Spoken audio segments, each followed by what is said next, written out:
Thank you for inviting me once again. I remember some times ago you have invited me to talk about Nirvana. Now this subject is rebirth. So it seems your procedure is wrong.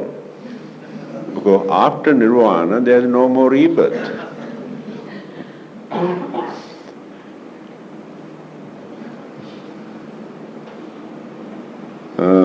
Rebirth is a very big problem. There are many words people use for this, but the concept is the same. So we should not worry about the words. The rebirth or reincarnation or transmigrations or existence again. When we refer to the Buddha, the word used by the Buddha does not create any confusion. All the other three words, rebirth, reincarnation and transmigration, gives different meanings. So after gaining his enlightenment as first utterance of the Buddha, Aneka Jati Sansara, he says, Natti Dani Punabhava. The word that he used, Punabhava. Punna means again, bhava means becoming. Becoming again. Nattidani punabhava. Now no more punabhava for me. No more becoming again. For this word we use rebirth. And the other two words, reincarnation and transmigrations, mostly used by Hindus and Theosophists and some others. Those who believe that there is an eternal soul created by God. Without depending on soul, we cannot use the word transmigrations or reincarnation. And there is another concept amongst Hindus, incarnations of God. That means the God appears from time to time in this world by taking different forms. They have given us a list, the names of 10 incarnations of God. So when you analyze, you can understand this very clearly. This interpretation is nothing but theory of evolution that they have learned so many thousands of years ago, before Charles Darwin started his campaign. They say, after the formations of this new world cycle, this is another problem. The world systems or world cycles all over the universe appear, exist, decay and disappear. Again appear, exist, decay and disappear. This is the nature of world system. In the Buddha's teachings, very clearly mentioned. how this world system come into existence and how this world exists for a long period, and again why deteriorations or decaying start, and in the end why disintegration or completely disappear. But that is not the end of the world system. All those dispersed particles and known and unknown energies, magnetic powers, again contribute to accumulate. Then this accumulation goes on developing and developing and developing. Again, the world systems, different world planets or galaxies appear. This is natural. There is no God or the Buddha or any other supernatural living beings behind this. All these things are natural occurrences. So, when the formation has taken place, then the God appear. First appearance in that new world system. First living being. They explain this in Sanskrit language called Matsya Kurmo Varahascha Nrsimhocha Vamana Rama Ramascha Krishna Bauddha Kalki. These are the 10. The first living being appear on this earth as a fish in the water. That is the incarnations of God. So Charles Darwin also started from amoeba in the water, isn't he? Then, second incarnation is called Kurma. Kurma means turtle. Turtles can live in the water as well as on the earth. That is the development of that life which was originated first. Second incarnations of God. Third incarnation is Varaha. Varaha means a pig. Pig is a very, very ancient, a very old animal on this earth. That means development of that living being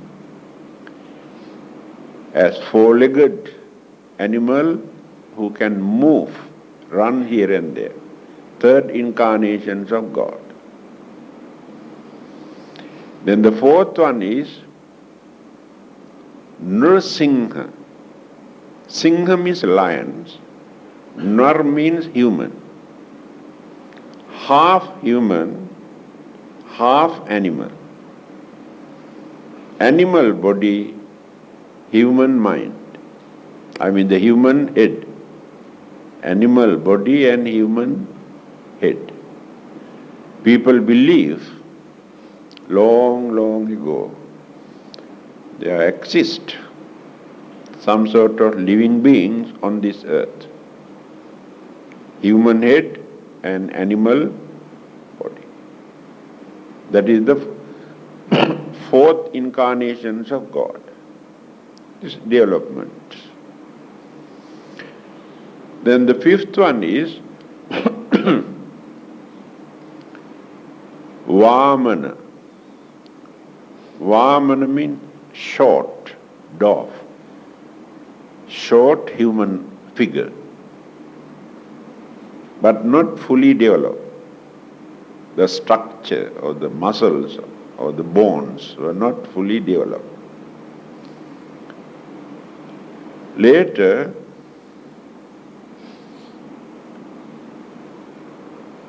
Parasurama, well-developed human body, always carries a weapon, an axe, but not cultured or civilized. But physically, the development is completed. Incarnations of God. Then the next appearance of God, Rama. And now we can see in every Hindu temple, Hindu houses, the picture of Rama and Krishna. Both are there. Rama is a religious figure, religious head to every Hindu. And they worship him as a real incarnation of God. But his philosophical, psychological and spiritual developments are not so advanced. Then appeared Krishna. Krishna is the one who taught Bhagavad Gita, just like Dhammapada, to us. Beautiful sayings, morals and ethics and philosophy and psychology and spiritual development you can find in Krishna's teaching. Now another group introduced a Krishna conscious, Rama Krishna, Hare Krishna. There are so many cult and creed in the name of Krishna. Ninth incarnations of God is the Buddha. According to them, this is not the Buddha's teaching. The God appeared on this earth as the Buddha. Here, Buddha means Buddhi. Buddhi means wisdom. So one who got more wisdom than the others who appeared earlier. More enlightenment. So they have accommodated the Buddha as one of their incarnations of the God. That is why every Hindu all over the world pay respect to the Buddha. Then the last one, that will be the last appearance of God. Kalki, the name of this next incarnation, Kalki. And he will complete the mission which others could not complete. Now this is the Hindu concept about the existence of life here in this world. Now there is another important thing here for us to consider.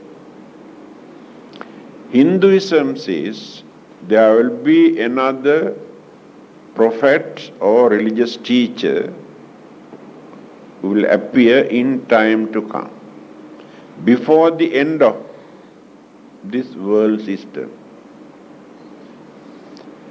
Christianity also says second coming of Jesus. Buddhism also teaches before the end of this world cycle there will be another Buddha. The name also given, Maitreya.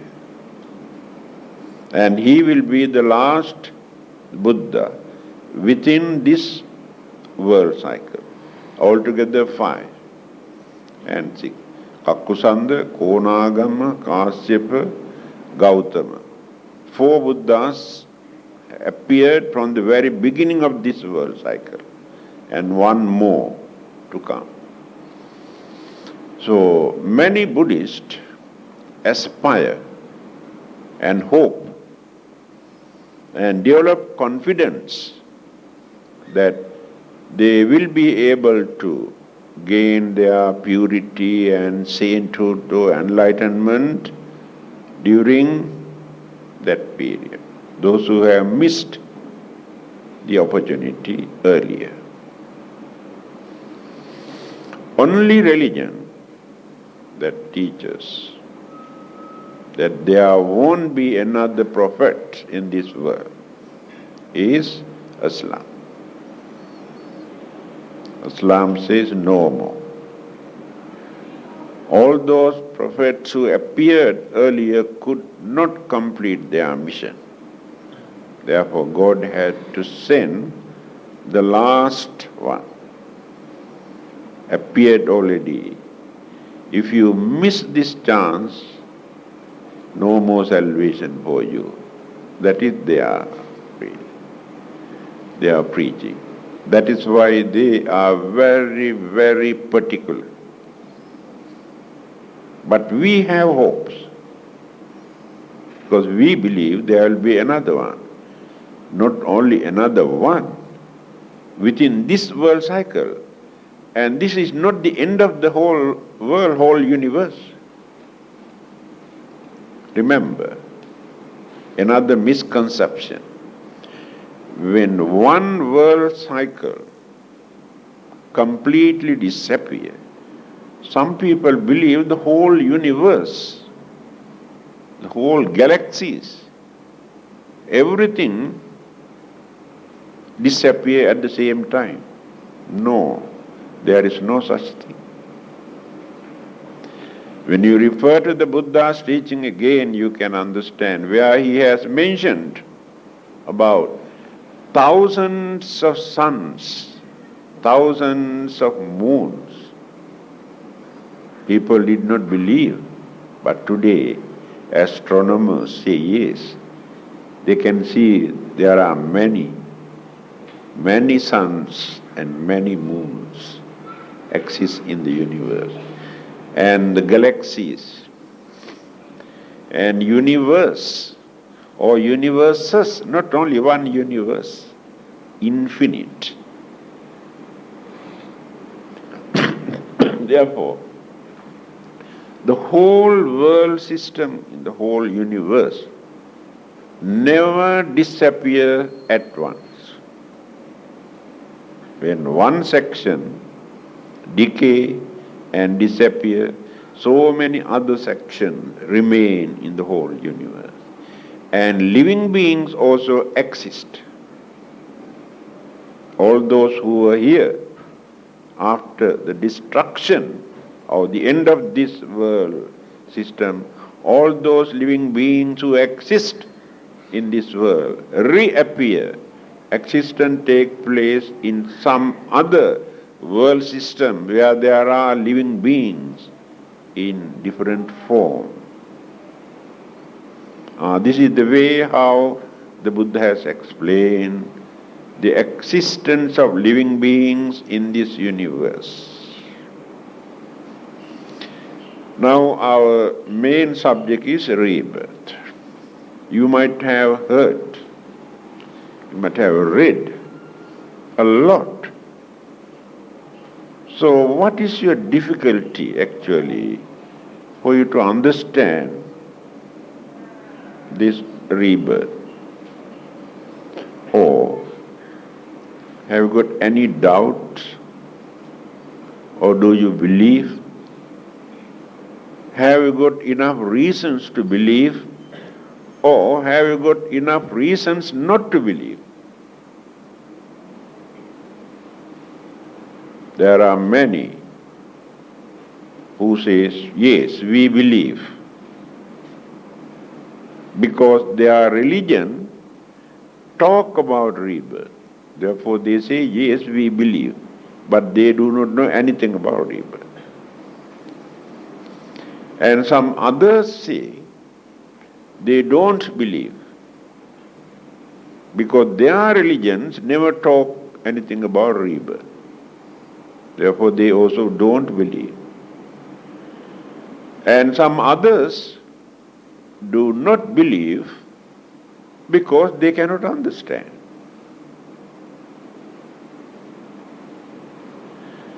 The Buddha has given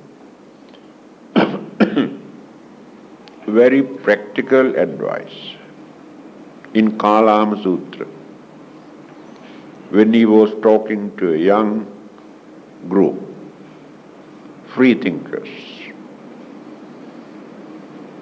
When the Buddha came to know that these young people do not believe in rebirth,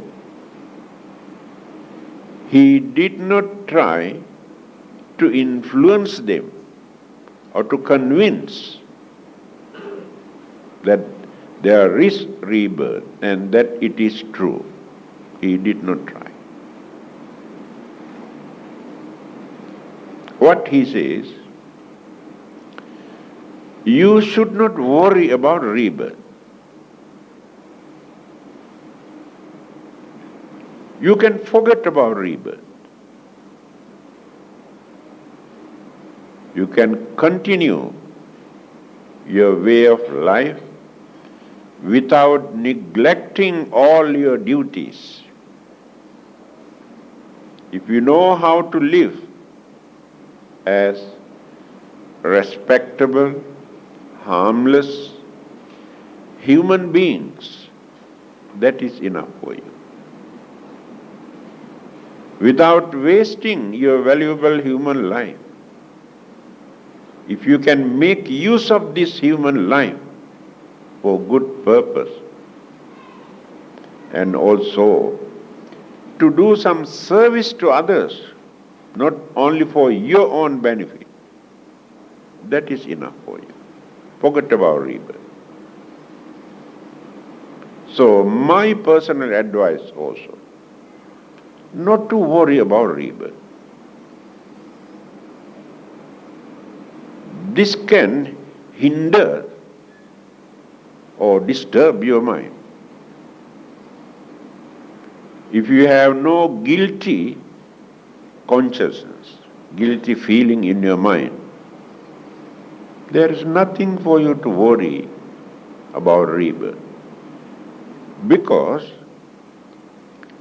rebirth is not belong to any particular religion. Remember this. A religion cannot create rebirth. The Buddha cannot create rebirth. The God cannot create rebirth. Rebirth is natural. So you cannot change anything just because of your belief. You can say, oh, we don't believe. If rebirth is natural, can you stop that rebirth just because you don't believe it? On the other hand, if there is no rebirth by nature, can you create that rebirth just because you believe? You cannot. These are natural occurrences. Now, Hindus believe, Buddhists also believe, some others also believe, and many Christians also believe. And Muslims and many Christians say they don't believe. Not necessary to believe. Birth is natural. Not necessary to believe within it. Your belief is not important. Old age is natural. No need to believe. Sicknesses are natural.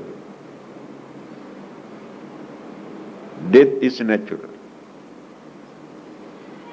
All these are natural occurrences. No one can create, no one can stop. Then, if there is anything after our death, and that happening also natural, you cannot create it,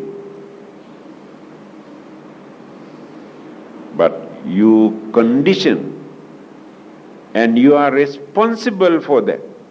This is the relationship. For that existence, either to become pleasurable or miserable, so fortunate or unfortunate one, you are responsible. This is our link. Other than that, there is no connection. Some others say the soul created by the God transmigrate from life to life for a certain period. Those who go on polluting, misusing, abusing this human life have to stay a long period, enormous period. And those who go on purifying, that is called spiritual development, go on purifying this soul. When it is completely purified, then the Creator absorbs this. That is called union with Brahma, the Creator. Then the life becomes eternal.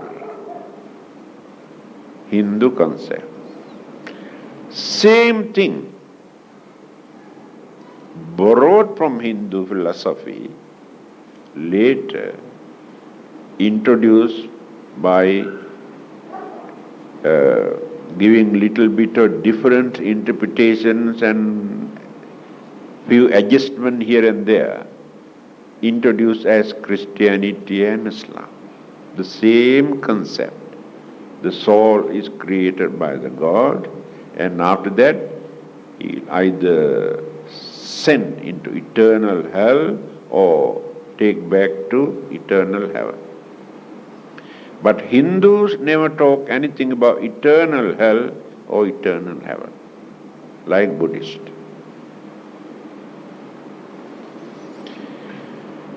Now, to Buddhists, there is nobody to handle this. Some people believe the God come and take away our soul. Some others believe devils come and take away our soul. And some others say ghosts come and take away our soul. All these are our own imagination due to lack of understanding. We cannot understand how rebirth takes place not knowing the nature of death. Now, if you do not know anything about death, you cannot understand anything about rebirth. Then how to talk about death? When we talk about death, you say, don't talk about death, very bad. This is your poor mentality, very low mentality. Self-hypocrisy, as if that you are eternal, immortal, never die, cannot talk. The Buddha's advice is, contemplate almost every day 5 things. I have explained this so many times, more than 100 times. If possible, every day must contemplate. This is your meditation, to train your mind, to strengthen your mind, to get rid of unnecessary fear, insecurity, suspicion from your mind, then late one day the mind becomes very dynamic force to face any challenge. What are those 5? Now I am going to ask you. During my Friday talk, don't know how many times went on repeating. You must learn these 5 today. The Buddha advised us to contemplate, meditate and think. What is the first one? Try.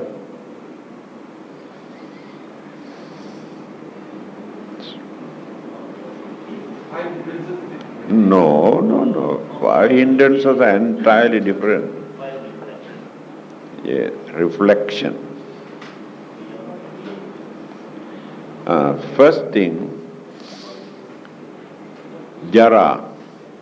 Jara dhammom jarang anatito ti abhinhang paccavekitabbang. The name of this sutra is called Abhinna Paccavekkitabba Sutra, the sutra that you have to contemplate always. First one,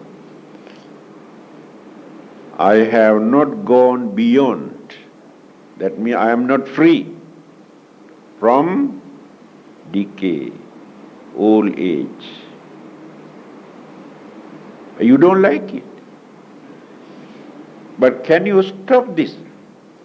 Don't talk about old age, very bad. We grow old very soon. Fear, scared of old age. When you happen to see grey hair, oh yeah, what a pity. A wrinkle here and there, I never knew actually this thing comes so early. That is your mentality. After that you are willing to spend few $1,000 if anyone can stop this. This is our way of thinking. This is natural. No one can escape. No one can stop. Then why worry? Face it. When you go on thinking, you get used to it. Then the fear disappears. No more fear. Now you are scared of dead bodies. Because you don't want to see. You don't want to look at. Now those medical students who study in the hospital, to study their anatomy, the physical, when they go home, they carry one skeleton, sometimes keep in their pocket, They are not scared of anything. They hang this skeleton in their bedroom and they sleep. No devil, no ghost to them. Because they cannot understand. That is what the Buddha also wanted to teach us. Get used. What is the second one? Vyadhi dhammom vyadhin anatito ti abhinnam paccavekkitabba. Any kind of sicknesses can come to us any time. We cannot choose sicknesses. You cannot say, I don't mind, this kind of sickness, but not that.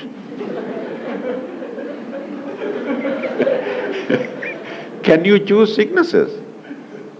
It depends on your physical body, elements and energies and the mind. All these things contribute. Many things to create certain sicknesses. So, even the Buddha, Arahantas, holy people, Pope who died, the previous Pope also died, cancer, representative of God on this earth. He is not free from sicknesses. The Buddha had to suffer from 12 kinds of sickness because his physical body is not holy. This is dirty. Enlightenment, wisdom in the mind. So not only human being, what about animals?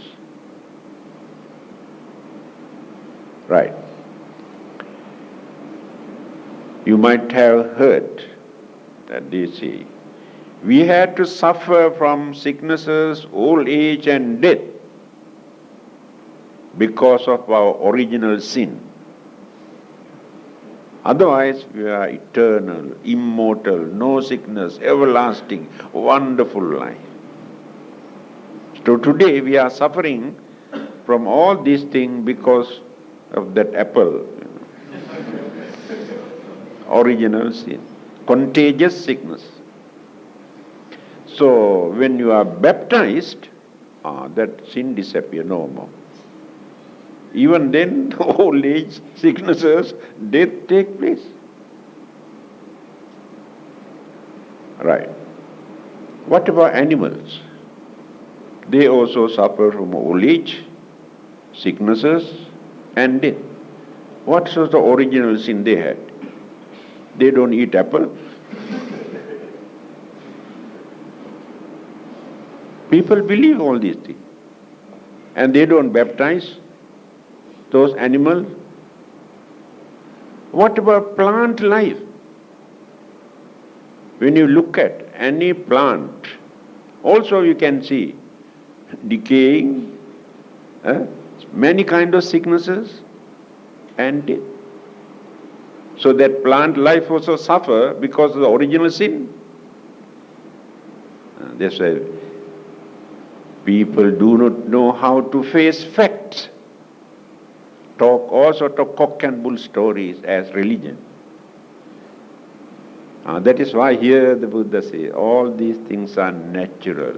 Whether you are human beings or devas or brahmas or buddhas, all these living beings in any part of the universe are subject to decay, sicknesses and death. Then we realize facts. Third one is, what is the third one? Death. Death is natural. Death means ending of one cycle and beginning of another cycle. Ending means beginning. Like waves, when you go and sit down Port Dixon, you can see the waves goes up and goes down. And another one will come because of this one. The death is just like that wave that drop here. And rebirth is just like another one just come up. So this is called samsara, great oceans of samsara. Birth and death, birth and death, birth and death. Goes on like waves. No God, no devil in between these. The other two things I have no time to explain. Now see the time.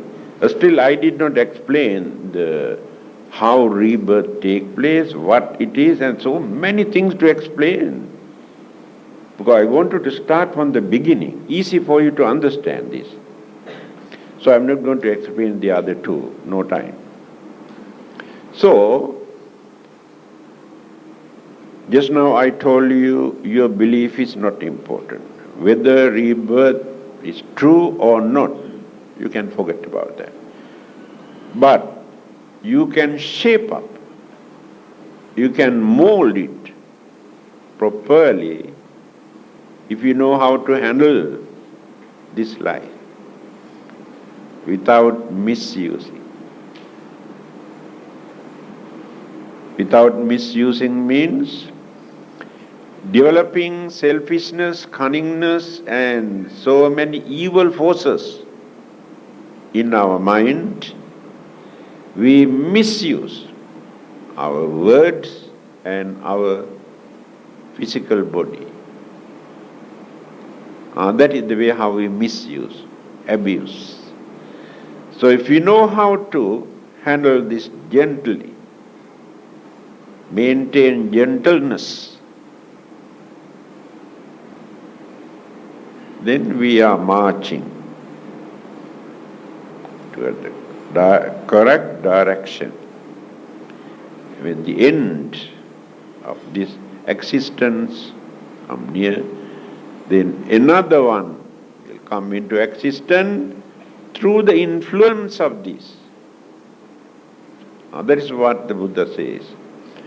Rupang jirati machanang nama gottang na jirati. The rupa, this physical body, decay and disappear. That is called death. But that is not the end of that man or that woman. That person never disappeared. Remember that. The physical body, the elements disappear. Nama gottang na jirati. The influence. Here influence means good and bad karma. Created by that person never die, never disappear. Come into existence again by taking another forms. Now today you are not very fortunate because you have only 2 legs. If you abuse this human life, next time you become very fortunate, you can have 4 legs. This is the way how we misuse and abuse. So, now you can understand. Now, what is the problem now? What is death? Just now I told you, not knowing how death takes place, we cannot understand how rebirth takes place. In the Buddha's teaching, it is mentioned the definitions of death. He says, Ayu, Usmacha, Vijnana, 3 things. When these 3 energies, 3 forces, completely separated, departed from our life, then death takes place. Otherwise, no. What are these 3? First thing is Ayu. Ayu means lifespan. We have a limited number of years as our lifespan, maximum lifespan. Now we can see some people die when they are very young, some in the mother's womb, no time to come out, some at the middle age, some at the maximum. And who is responsible for this? Again, some people say, when small children die, they say, oh, that means God like him. As if there are no children in heaven, he want to take them very earlier. That means blessing, because he died very, very young. Same person live up to 80 or 90 years. Then again they say, God bless me. Is there any meaning? Because they cannot understand why some people die when they are very young. So one of them is called Janaka karma. Janaka means productive or generative. The karma which is responsible for our lifespan, to appear in this world and to lead either maximum or the middle age or the young age. That particular karma is responsible. It depends on the gravity of that particular karma. So when the conception takes place in the mother's womb, from that departed consciousness from the previous birth, that ingredients is there, that karmic energy is there, karmic seeds are there. So the life will be germinated through the influence of this particular karma.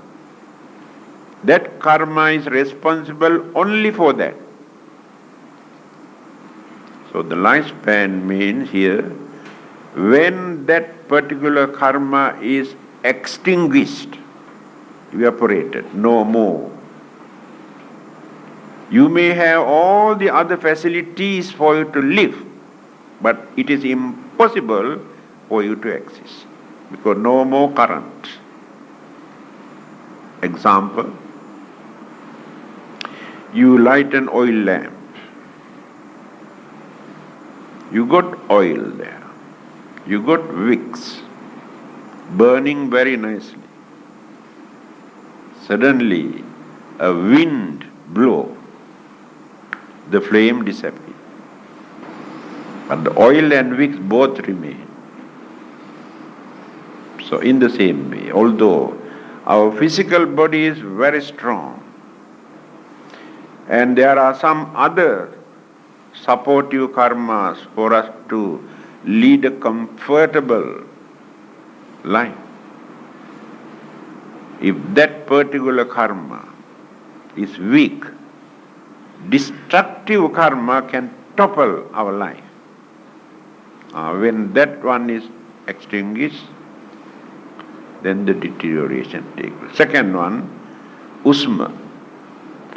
Usma means heat energy. We have 4 energies, elements: solidity, fluidity, heat, and wind or motion.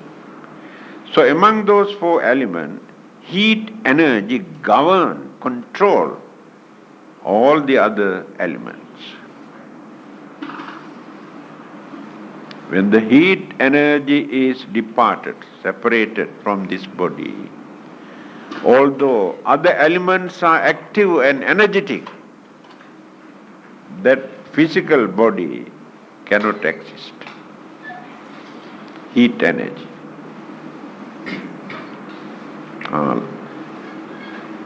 You see how the Buddha has explained this. Karmic energy, mental energy, cosmic energy. Combinations of these 3 energies. 3 corners. Pure mental energy. And polluted or purified mental energy is called karmic energy. Same mind.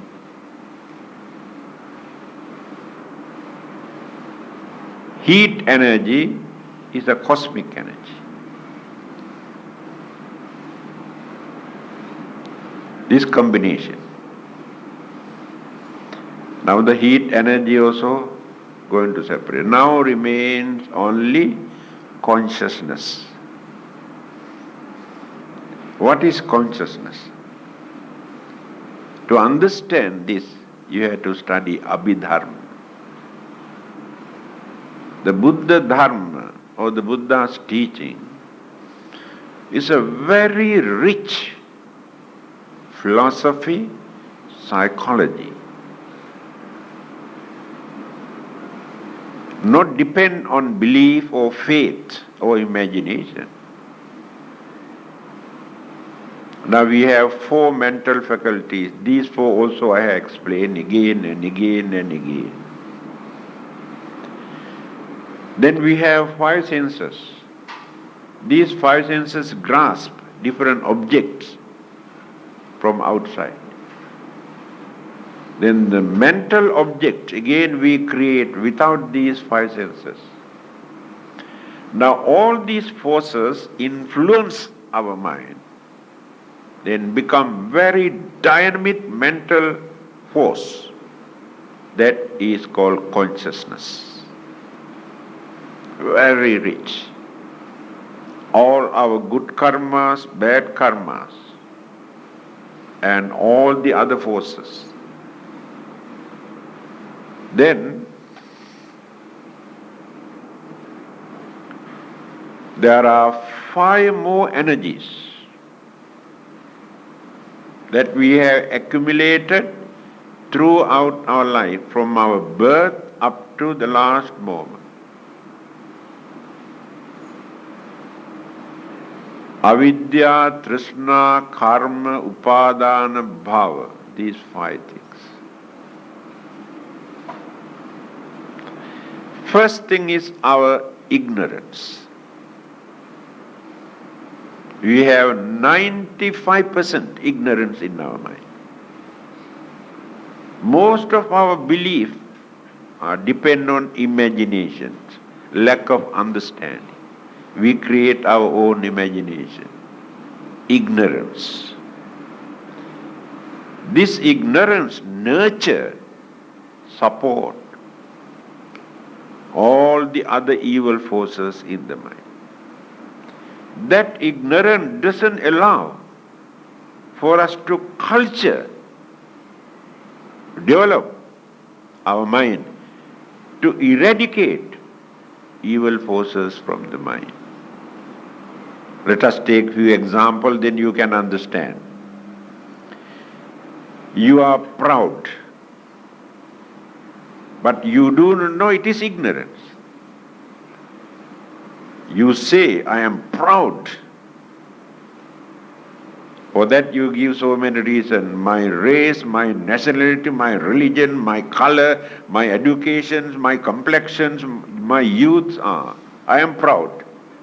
But you do not know it is ignorance. Human egoism.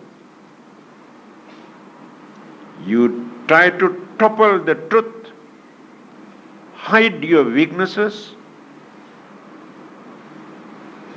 not ready to admit your own faults and mistakes and weaknesses, maintain your prestige, your name. That is called human egoism, egoistic view. That is ignorance. If there is no ignorance, these things cannot develop in that mind. So don't think we are not ignorant. That ignorance is the main cause. Then Trishna. We have 3 kinds of craving.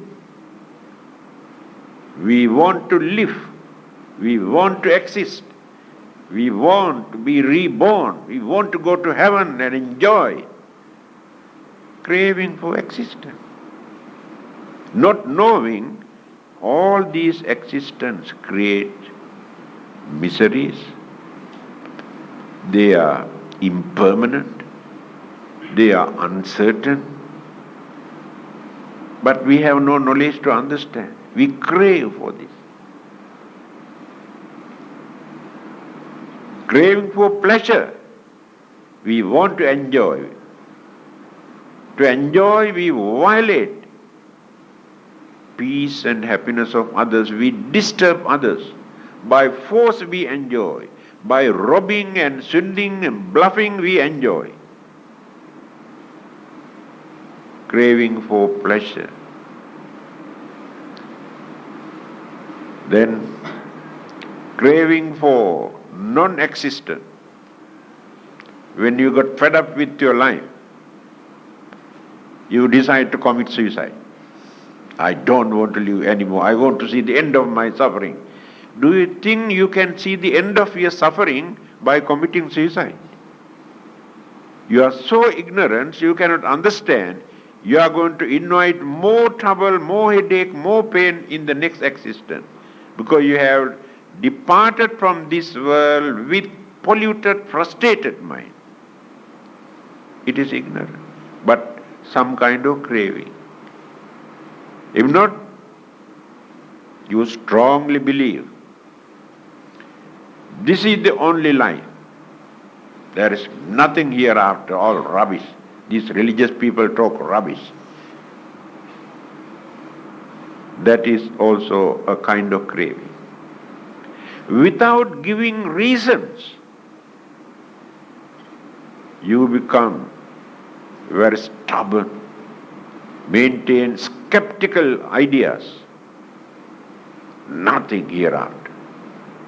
But you cannot analyze, you cannot understand whether it is true or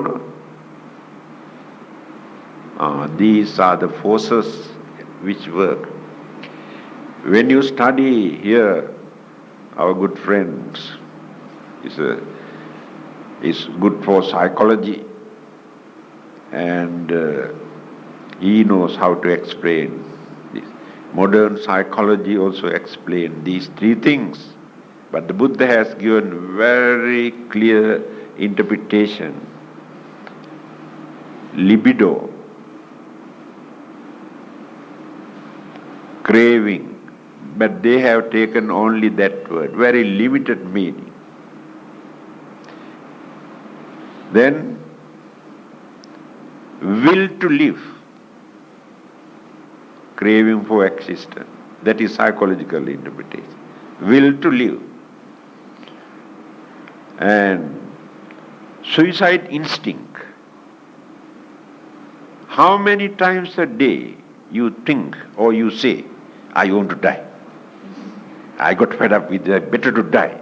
That is instincts in our mind. You know that. Modern psychology also interprets this. But the Buddha says, in our mind, all these things are working every minute. Going on accumulating. Then karma. Good and bad karma that we have accumulated throughout our life. Deposited. The subconscious mind. Influence. That's why when we hypnotize a person, we can dig out so many things which were deposited there. Memories, good and bad deeds that we have done, never disappear. Then grasping, inclination, attachment that we have developed toward this, toward that, and this and that. All these attachments also in our mind. These things become our habits, our mental habits. What we have developed during our previous birth, within this lifetime we practice, we carry on. I like this food but not others. Who taught? Nobody. I like this kind of dress. This is my hobby, I don't like others. I like this color but not others. These are hobbies, mental habits. I like to associate with this kind of people. All this. So, each and every person is individual in that respect. I choose my own taste. You cannot choose for that.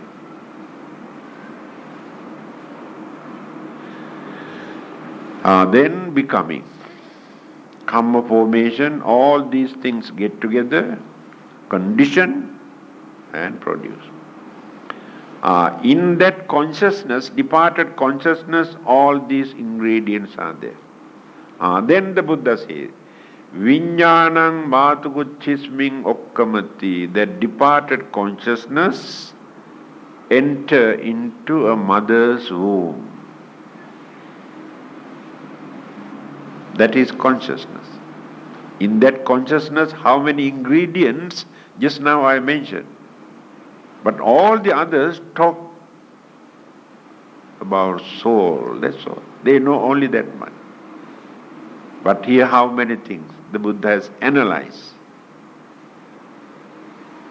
Then, this one, when it is transmitted from here, like flashlight, the departed consciousness directly enter, absorb, according to karmic energy forces, direct either this way or that way.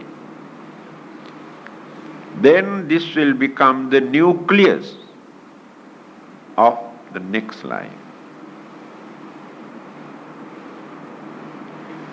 Immediately after that, all the other factors, elements, energies, cosmic energies, so many known and unknown things, support, cooperate for the development. Then going on developing for a certain period, for a few months again, then the baby come out. After that we say God has given this. Because we know only that much. When the blind, crippled, mentally retarded child also born, you say God given like this, what to do? We have to accept. So, now you can understand. There is nobody to handle this rebirth or to create or to stop it. It is natural. So our duty is to be wise. Act wisely, but not foolishly. If you don't like to suffer,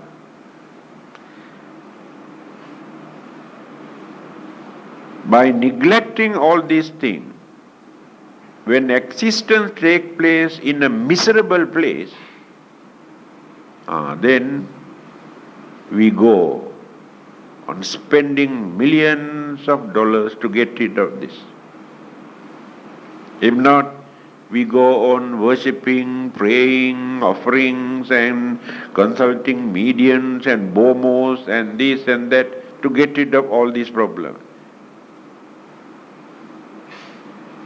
But earlier, if we have learned these things, we should have arranged, organized our way of life to avoid such unfortunate situations. That is why it is necessary for you to learn earlier. After your death, yes, all your relatives and friends and monks and all those people come and ding-dong bell and chanting, burning papers and smoke the whole thing and go thinking they can send you to heaven. All these are just to show others that they want to do something, that's all. But that departed person has gone already. He is no more here. And rebirth has taken place already. And you cannot change that. Some people pray, even after rebirth has taken place in heaven also, or by praying and chanting, we cannot pull out. We can release him. In that case, why not you go to Pudu jail and try to pull out those people, those culprits who are in the Pudu jail? Because of the mistake that they have done, they have to spend that period there. Can you release them by force? So, this is bribery and corruption. Praying to these people, offering this and that, and long ago, some people used to pray to hell of, the king of hell. King of hell, we offer this nice cake and 1 chicken legs and 2 candles and this, please release my husband if he's there in the hell. This is the way how people have organized religion. The Buddha did not want to bluff people. Unfortunately, people cannot understand what the Buddha taught. This is very difficult to understand. You have to study. If you can spend so many years to study science and technology and medicine and all sort of things, why can't you spend to study a little bit of knowledge, gain knowledge, nature of your mind, nature of your life, the way how Buddha has taught? So, I don't know actually what I talk, so far, whether I talk about rebirth or something else. But I have given some idea for you to keep as background, for you to think about rebirth. Later, we can take item by item, then explain. But my personal advice is not to worry about your rebirth. You do your work. But you are molding it. The more you worry about rebirth, the more you miss it. It cannot become a fortunate one if you worry about rebirth. Now, I do not worry about my rebirth. I do a lot of good work. I never harm others from my childhood. But I have no idea about heaven, whether I must go to heaven or Brahma world or go to hell. I have no such idea. I do my work. Death is natural. Rebirth is natural. It will take place automatically according to my way of life. This is the advice given by the Buddha. Okay? Okay, you have heard about 70 minutes of talk on rebirth. So Reverend has given quite a broad framework for you all to ask questions. But I think maybe some of you have already formed one question when Reverend said that the rebirth takes place immediately after death. And some of us might have studied about Tibetan and other sects of Buddhism, and they say that rebirth won't take place immediately. So maybe I can start the ball rolling by asking Reverend to explain on this point. Those who were born only in Tibet take such a long period, but not others. Since Buddha was not born in Tibet, so we don't accept that. This belief was there even before the Buddhas coming to this world. Because of that soul theory, the soul, which departed from here, remained for a certain period in searching a suitable place. Then when the maturity and after surveying and observing, then find out a suitable place and settle down. And this is a belief. The Buddha did not support this idea. But one schools of Buddhism, few hundred years after the Buddha, very strongly upheld this belief. There will be an intermediate period for that departed consciousness. They use the word consciousness. Remains, then later settle down. It is impossible for us to believe, according to the teachings of the Buddha, when you shoot a bullet or an arrow, cannot remain on the halfway. It must reach somewhere and drop. You understand? So when the consciousness is departed from here, it must reach somewhere. There must be a target. Never remain floating in the air. Either fortunate or misfortunated.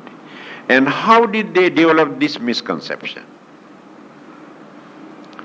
Amongst those 31 planes of existence after our death, there are 4 stages regarded as a spirit forms.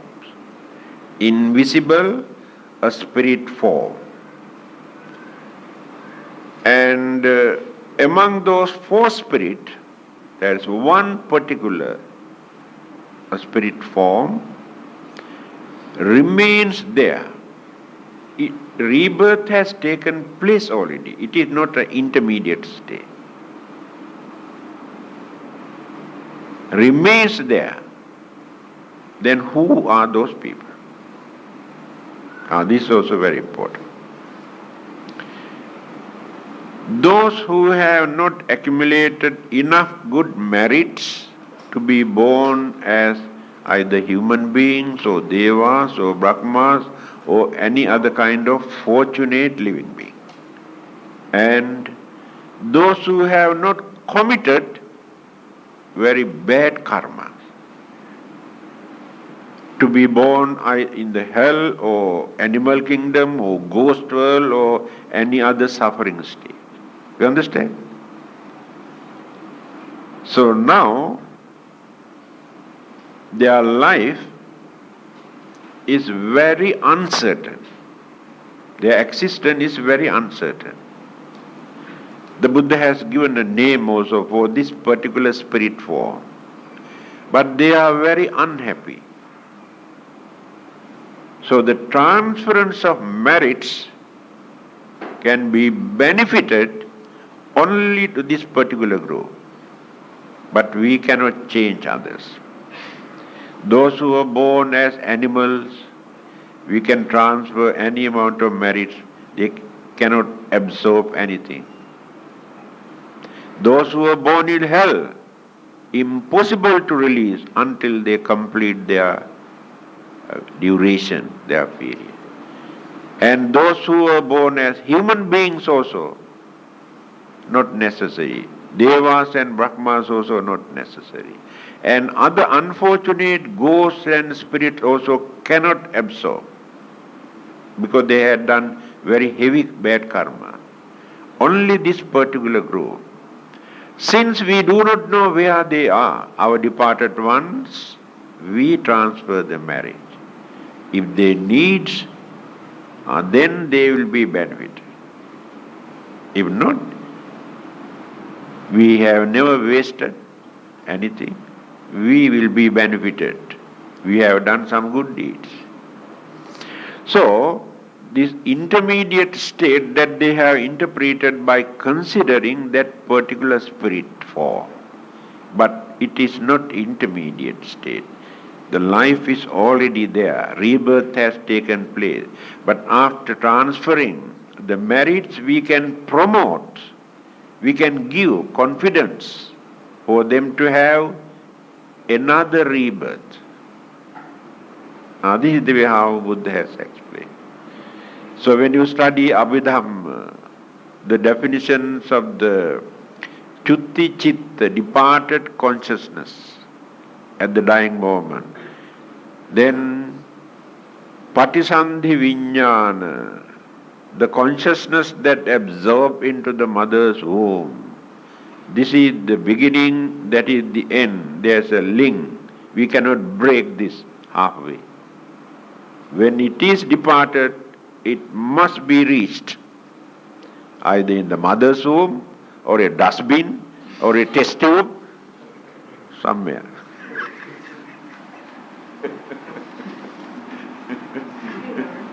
How do you explain the lamas determine where they're going to be born and ask people to find That I don't know. You have to go and ask Lama. How do I know? I am not a Lama. I am only Manya Lama.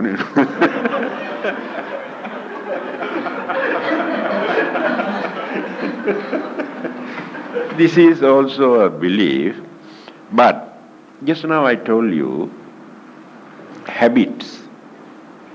The habits that we develop, we continue. And when we meet some people, although we have no relationship, friendship, at once we develop some sort of attachment, inclination towards this person. The Buddha has given the reason why. He says, Pubbeva sannivasena pacchuppanna hitena evantang jayate prema. Prema means our attachment. We develop our prema, our attachment, without any reason, any connection earlier, due to our previous attachments that we have developed. Now when you study the previous birth stories of the Buddha, Jataka stories, you can see where he has mentioned same father, same mother, same husband, same wife, same children, life after life, up to the last moment, Prince Siddhartha. Because of their attachment, but attachment alone cannot do that. Must have equal good karma. You understand? You may develop your attachment, but one become a human being, another one become a monkey. The attachment alone cannot do anything. The karma differ again. So both must go together, karma and attachment, if you want to continue rebirth. So they recognize certain things, many others also recognize, especially when people hypnotize. Oh, they recognize so many things. They give more detail because everything is in the subconscious mind. So everything what they say, and we do not know how accurate, and I don't want to ridicule also. They must have their own reasons to say. But Lobsam Rampa has played havoc, by writing all sort of books and created some sort of inspirations and stimulation all over the world. 90% exaggerations in his book, what he has written. Lot of exaggeration. Also can, but not exactly. Understand? Maybe coincident. When you read some Buddhist stories, even today, because I am preparing Dhammapada stories, there are more than 400 stories going to print as a book. Even this afternoon I was reading. A group of monks, when they were relaxing in a cave, 7 of them, suddenly another rocks, drop and block. Completely block the passage. And the other monks who came to know this, and some villagers, tried their level best to remove. They could not do anything. This is so big. For 1 week, those 7 monks had to suffer without food, without water, and fear, because they were not Arhantas also. Fear. Inside the cave. After 7 days, that huge rocks automatically drop. Then they could manage to escape from their death. Then, when this incident was reported to the Buddha, then he revealed. Do you know the reason? Why these monks had to suffer like this? During one of their previous births, these 4 boys, when they were playing, they have seen one big lizard, iguana, isn't it? Enter into an ant hill. There are 7 holes for these snakes and these big rats, not rat, this lizard goes there and come out. And these 7 boys, they completely block all the holes. And that poor animal had to suffer without anything inside that ant hill. But after 7 days, these boys had second thoughts. Why not we go and take out these things and see what happened to this fellow inside? So they opened the hole, and this poor animal again came out, although very weak, and escaped from the death. This is the result. 7 of them had to face the consequences together, same place. There are many incidents. It depends on their individual karma also. Supposing after committing one particular karma, all of us together, after our death, our rebirth take place in different form. One go to heaven, another one go to hell, another one become animal, another one become the snakes, or another one become fish. But how are we going to pay all together? So some other circumstances also important for us to pay together. So we can consider in that case, so quite possible. But again, the Buddha said. When you refer to Anguttara Nikaya, the Buddha saying, he said, well, he's a very practical, rational, religious teacher. He said, we should not believe all those accident, occurrences, fortunate or unfortunate things which take place are due to our previous karma. Remember this. All are not due to our previous karma. And certain karmas that we have done within this lifetime, also we have to experience good and bad effect. Even certain incidents take place due to our negligence, ignorance, misunderstanding, hasty conclusion, our hatred. These things also contribute for us to suffer. So all are not due to our previous karma. See how very meaningful advice.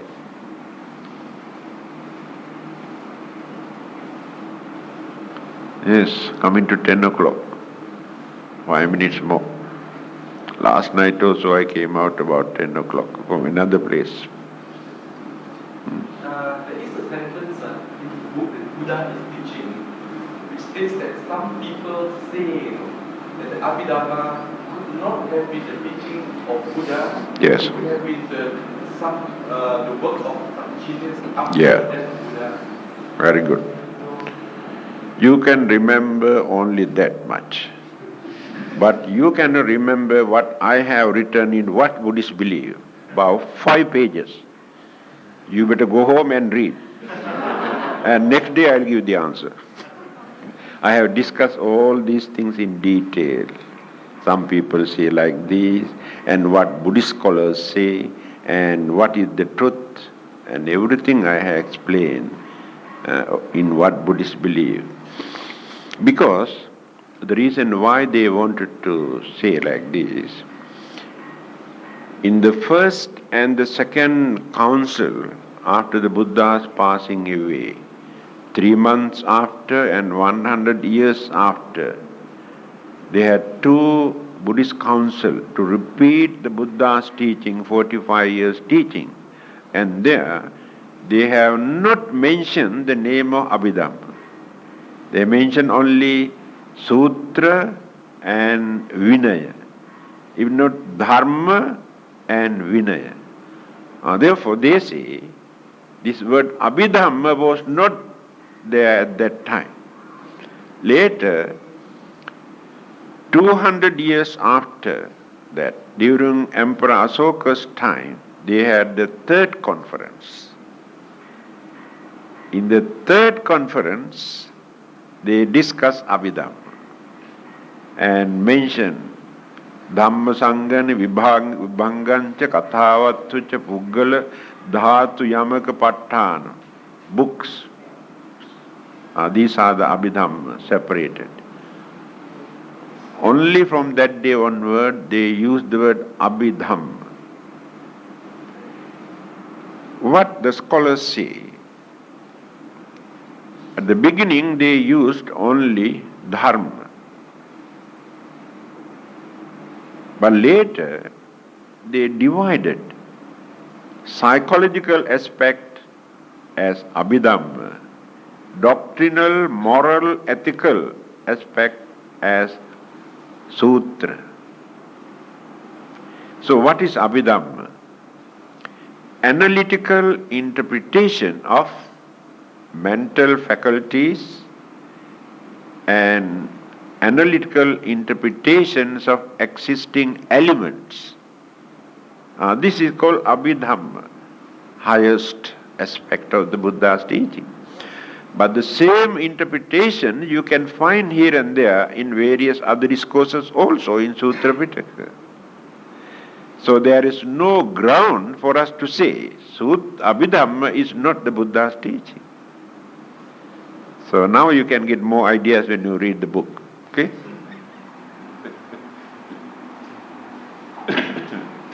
Yeah. Generally, you will find that between brothers and sisters or children, certain parents, they inherit certain amount of the physical appearance as well as personality. Similarities, isn't it? How do we explain in terms of common enemy? I think mostly based on genes, protein molecules and genes, Karma also may contribute something to maintain complexion. The Buddha mentioned this. When ladies came and asked this question, because ladies are very particular about their complexion and their beauty, they came and asked this question. Yes, why some ladies are very pretty and for nothing some others are ugly? And the Buddha gave the correct answer. He said, those who have harbored anger, hatred, jealousy, grudge in their mind after their death, when rebirth takes place and then the features become very ugly. It is true. It is not necessary for us to see the ugliness until they die. When a girl is angry, look at her face, so ugly. No need to wait until she dies. It is natural. Again he says, those who develop their loving kindness, compassion, understanding, cooperations towards others, maintain patience and tolerance, naturally become very pretty, gain good complexion and very serene appearance. It is true. Assume there's a very ugly girl, but unfortunately no ugly girls here, all are pretty ones. Assume there's a very ugly one. Only one is ugly. Others are very pretty. But all those pretty ones are very jealous, very greedy, very selfish, very narrow-minded. But that ugly one, very kind-hearted, very compassionate, very cooperative, lot of patience, understanding. Then everyone can see the beauty in her. Because of all the good qualities, beautify her, not the outer appearance. Because this beauty is artificial, that is natural. Everybody like her, but not others. That is what the Buddha says. So, answer to your question, similarities not only among brothers and sisters, we have seen many others exactly same features. But when you study, today there are 5,000 millions, I think, human beings on this earth. If you analyze very carefully, even among the twin brothers or twin sisters, you cannot find two faces completely equal. Never. Just like thumbprint also. Such a small area. Two persons never get the same thumbprint. So the faces also. Amongst twins also you can see, if you analyze, lot of differences. So I don't think the karma got to play an important role in it.